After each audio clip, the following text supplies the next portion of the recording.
Dancing Through Fields of Color, The Story of Helen Frankenthaler, written by Elizabeth Brown, illustrated by Aimee Sicuro. At a time when girls were taught to sit still, learn their manners, and color inside the lines, Helen Frankenthaler colored her reds, blues, and yellows any which way she chose. Helen never wanted to follow the rules. When her mother called her to the dinner table, Helen continued painting watercolors of the sunset shining through the apartment window. Instead of going to bed, Helen filled the sink with water. She dribbled in drops of ruby red nail polish and watched the color flow.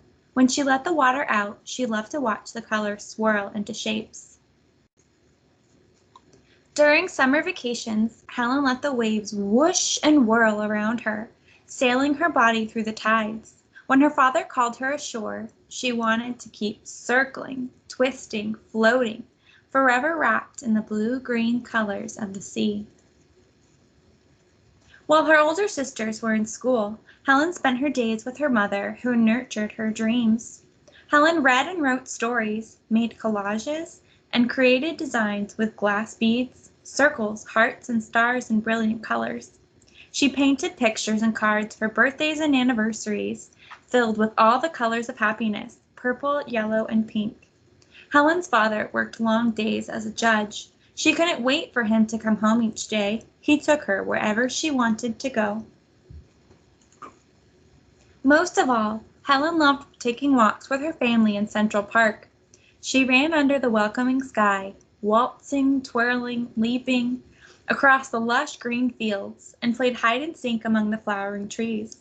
When it was time to go, Helen took the colored chalk she had stuffed in her coat pockets and drew a line from the front of the Metropolitan Museum of Art through the park, around the corner, and through the crowds, across the street, all the way home.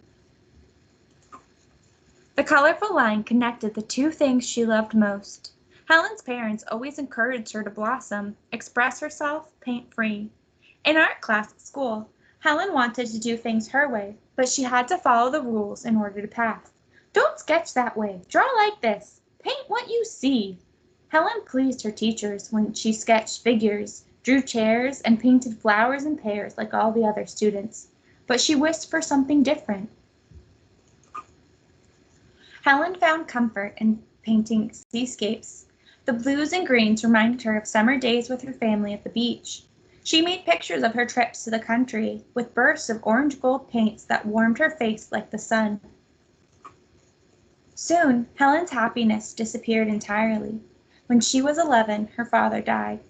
Helen missed him so much that her sadness caused pounding headaches. She struggled in school. Helen tried painting, but nothing came out. Her canvases remained blank, her world of colors and light, dark. But colors lived in her mind, floating and shifting like the shapes she made in childhood.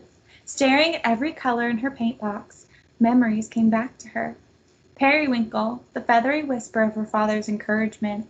Ochre, the warmth of her father's hand as they strolled in the country. Cobalt and crystal, the summer splashing in the ocean's waves. Helen began to paint again, and eventually art healed her.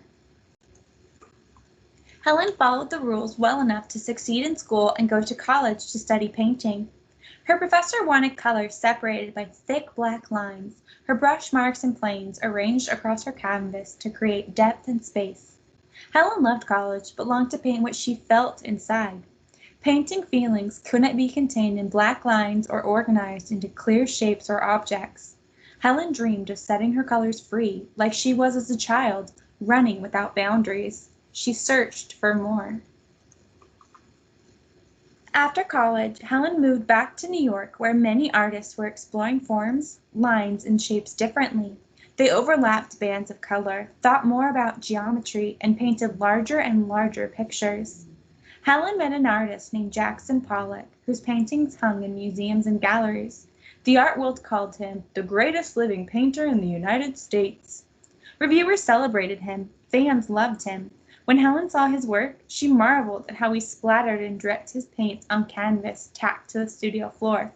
If he broke the rules, why couldn't she?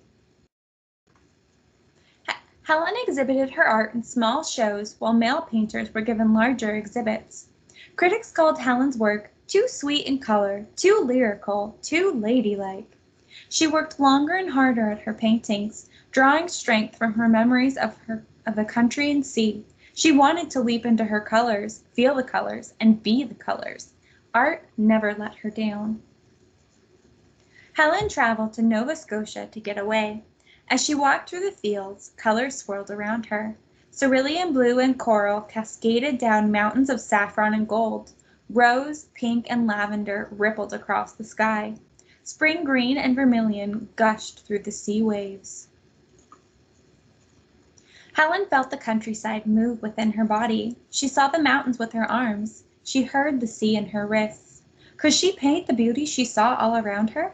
Could color be the painting? Helen grew brave. Back home in New York, Helen laid a huge canvas on the floor. She put down her brush. Helen blended red and yellow to make orange. Blues and yellows became greens. She mixed and mixed and mixed rainbows. Helen swirled charcoal lines across her canvas to guide her, like the chalk lines she drew as a girl in the city.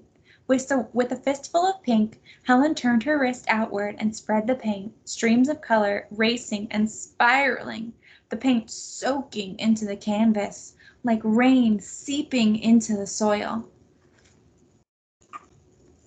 Helen grabbed a bucket of crimson and poured, setting her colors free. They ran and rushed. The colors turned into memories.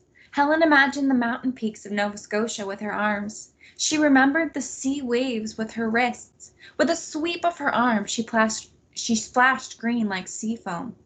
Colors jettied across the painting, merged and connected like rivers into oceans, colors into feelings. Wherever the paint landed was the perfect place to be. Grabbing a nearby mop as her partner, Helen promenaded through puddles and pools of paints, brushing and pulling her colors together. Oranges and reds tangoed, corals pirouetted, pinks plied, yellows and blues sashayed, winding, turning, spinning.